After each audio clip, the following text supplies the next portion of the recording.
दोस्तों आज हम जिस आईपीओ पे बात करने वाले हैं वो एक मल्टीबैगर एसएमई आईपीओ हो सकता है या इसके पीछे कोई हिडन रिस्क है जो रिटेल इन्वेस्टर को दिखाई नहीं दे रहा है।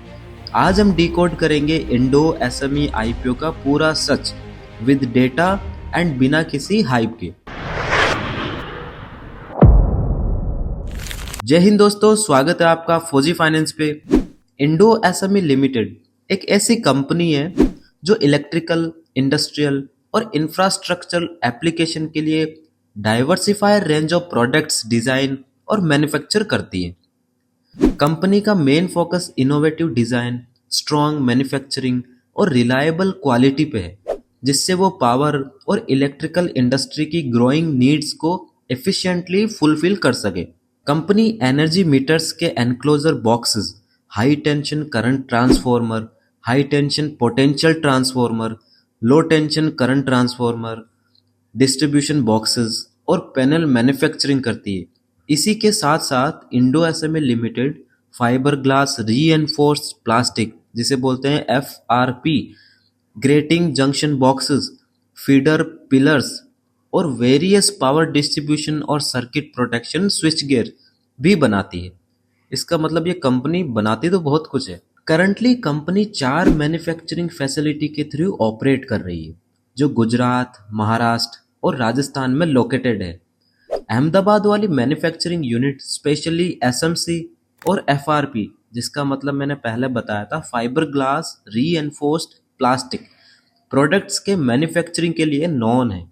ये फैसिलिटी एडवांस मशीनरी और मॉडर्न हैंडलिंग टूल से इक्विप्ड भी है, जो प्रॉपर प्रोडक्ट्स हैंडलिंग और इफिशिएंट प्रोडक्शन प्रोसेस को गारंटी करता है। फिनेंशियल ईयर 2024 के एंड में कंपनी का टोटल रेवेन्यू 28 करोड़ रुपए था, बहुत ही कम था। लेकिन अगले ही साल 2025 के अंत में ये नंबर रॉकेट की तरह भागा, 139 करोड़। जी हाँ, लगभग 5 गुना पर पहुंच गया। एक साल में रेवेन्यू लगभग 5 गुना हो जाना छोटी बात नहीं है। प्रॉफिटेबिलिटी की बात करें तो FY24 में कंपनी का प्रॉफिट सिर्फ 3 करोड़ के आसपास था, बहुत ही कम है। वहीं 25 के अंत में जंप मार के 15 करोड़ से ज्यादा हो गया। FY26 के पहले 6 महीने में, फर्स्ट 6 मंथ में ही कंपनी ने 112 करोड़ 112 करोड़ का रेवेन्यू और 11 करोड़ का प्रॉफिट बुक कर लिया है। अगर हम इसको एनालाइज करें तो FY26 का प्रॉफिट आराम से 22 से 25 करोड़ जा सकता है, नो डाउट। कंपनी के मार्जिन्स भी हेल्दी है। इबिटा मार्जिन डबल डिजिट्स में मेंटेन हो रहा है, very good for manufacturing sector, it's a plus sign.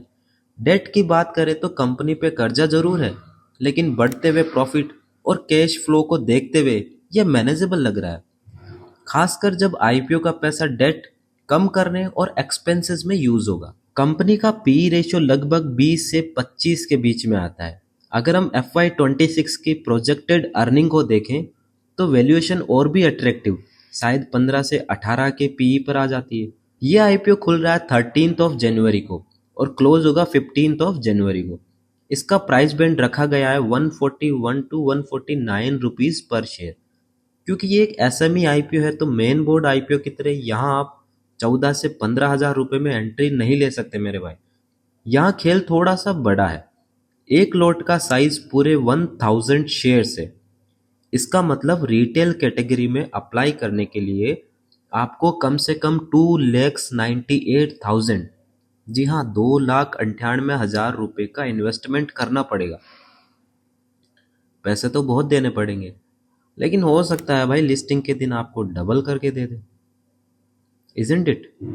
Issue का टोटल साइज लगभग 92 करोड़ रुपए है और अच्छी बात यह है कि पूरा का पूरा फ्रेश इशू है।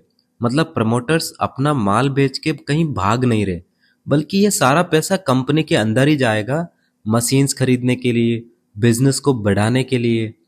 अलॉटमेंट की फाइनलाइजेशन 16 जनवरी फ्राइडे को होगी। 20 जनवरी 2026 को ये शेयर BSE एसएमई प्लेटफॉर्म पे लिस्ट हो जाएगा। फिनेंशियल्स तो तगड़े हैं मेरे भाई, लेकिन मार्केट का मूड क्या कहता है वो भी हमें देखना बहुत जरूरी है। फिलहाल ग्रे मार्केट में इसका जीएमपी करीब 25% चल रहा है, मतलब एक अच्छे लिस्टिंग गेन की उम्मीद है। हालांकि जीएमपी रोज बढ़ता और इस पे पूरा भरोसा करना भी रिस्की है। तो अब कंक्लूजन क्या कहता है? क्या आपको इंडो एसएमसी आईपीओ में पैसा लगाना चाहिए? मार्केट सेंटिमेंट तो पॉजिटिव है देख मेरे दोस्त, ग्रोथ फिगर्स भी शॉक कर देने वाले हैं और वैल्यूएशन में रूम है। अगर मार्केट कंडीशन नॉर्मल रही तो अच्छी लिस्टिंग गेन की उम्मीद की जा सकती है। ये वीडियो सिर्फ एजुकेशनल पर्पस के लिए बना रहा हूँ। मैं कोई सेबी रजिस्टर्ड एडवाइजर नहीं हूँ। इन्वेस्टमेंट डिसीजन लेने से पहले अपने फिनेंशियल एडवाइजर की सलाह जरूर ले लेना मेरे भाई। स्टॉक मार्केट में रिस्क होता है, कृपया सोच समझ कर ही निवेश करें। दोस्तों, अगर इस वीडियो से आपकी नॉलेज बढ़ी हो और आपको क्लियरिटी मिली हो तो वीडियो को लाइक ज़रूर करें। इससे हमारा हौसला तो बढ़ता ही है, साथ ही साथ हमें एक उम्मीद मिलती है कि हम लोगों को एजुकेटेड कर रहे हैं। नीचे कमेंट करके बताएं कि आप इस आईपीओ में अप्लाई कर रहे हैं या वेट एंड वॉच करेंगे। चैनल को सब्सक्राइब करना ना भूले। मिलते हैं अगले वीडियो में, तब तक के लिए जय हिंद।